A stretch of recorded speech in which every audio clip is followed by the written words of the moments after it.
How's everybody doing? Woo! Good? Okay. So I'm new to North Carolina. I haven't been here that long, and I'm trying to figure out the accent here because it's very multifaceted. Like, is it dumb? Is it sexy? Is it charming? I'm trying to figure it out. And I ask that as someone who used to live in Minnesota, because the accent there is only dumb, unfortunately. I was there, my first night there, I went out to this restaurant called Buca de Beppo. And I sat down, the server came up to me and she was like, "Can I get you started with a water or a Coke?" And I was like, "You can get me started with somebody else." That's out of control. You know how ridiculous the Minnesota accent is? You guys know the cartoon Rocky and Bullwinkle? Didn't use it in the show. They're like, no, hard pass. We're gonna make everybody sound like this. That's gonna sound much better and realistic.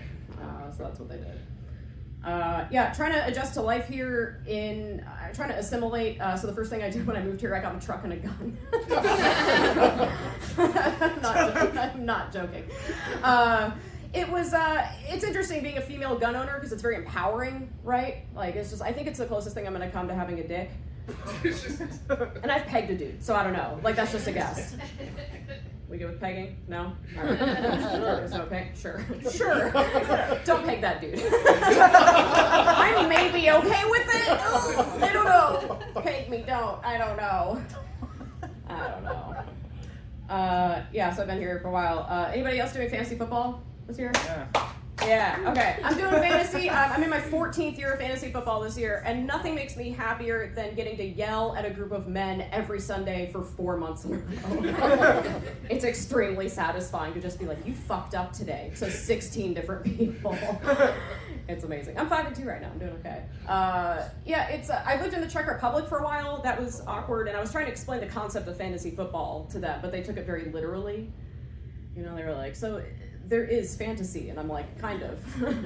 At the end of the rainbow, you get $200 if you win, and everybody gets to PayPal you. It's great. It's awesome. They were like, "So there is no fantasy, though. There is no troll," and I'm like, no.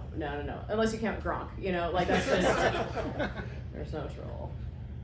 It was tough. I lived overseas for a while. I moved to the Czech Republic in 2017 because there was an election that happened that I didn't care for.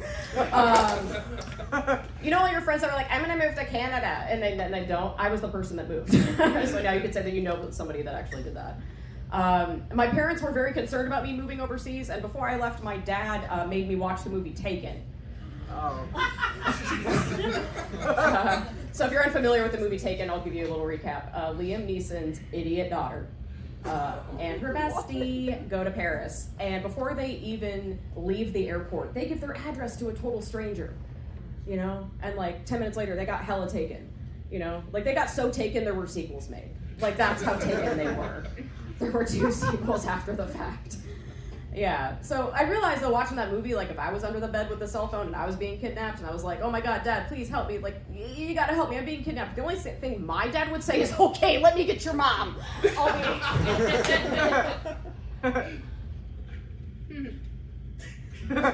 Good luck out there, champ. When I moved to Europe, I had to ditch my vibrator, unfortunately. It's kind of if we could have a moment of silence for that. It was tough. I had a Hitachi Magic Wand. If you guys are unfamiliar with that style of vibrator, it's made by Boeing.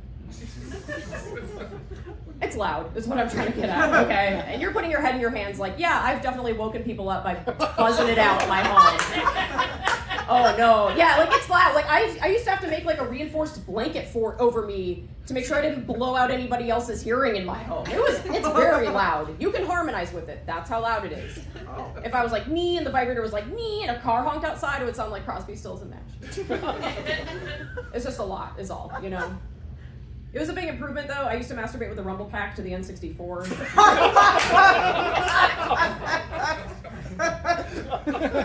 Anybody in here ever play Star Fox? Yeah. And the second level's just the big asteroid field.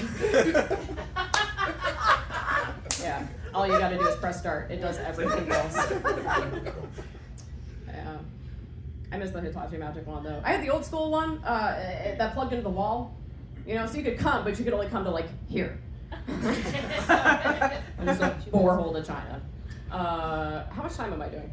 Have I done? I have 2 more minutes. 1 more what? 2 2 more minutes? Okay. Yeah. If you guys are obsessed with true crime like I am, because I'm a white lady, like I don't think you realize, like at the beginning of COVID, like Netflix did so much for us. They had us pegged. I mean, not like that, but like they were like, if you were going to be indoors until further notice, let's give them the true crime that they want. And everyone was like, I am not above jerking off and watching Tiger King. Like, let's fucking get it on.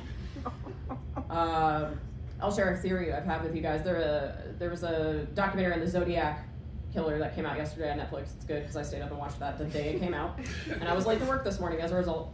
I'll share a theory I have with you guys. I think the Zodiac killer was really good at eating pussy. You know, because like there's that trick with oral sex where you make all the letters of the alphabet. And that guy knew like all the alphabets. I just think he was trying to save his tongue game. You know, that's why he was writing all the letters to the cops instead of giving them phone calls and stuff. I'm sorry, I didn't even make everyone imagine Ted Cruz. Like that's absolutely not what I wanted. Okay, you guys have been fun. Enjoy the rest of your game.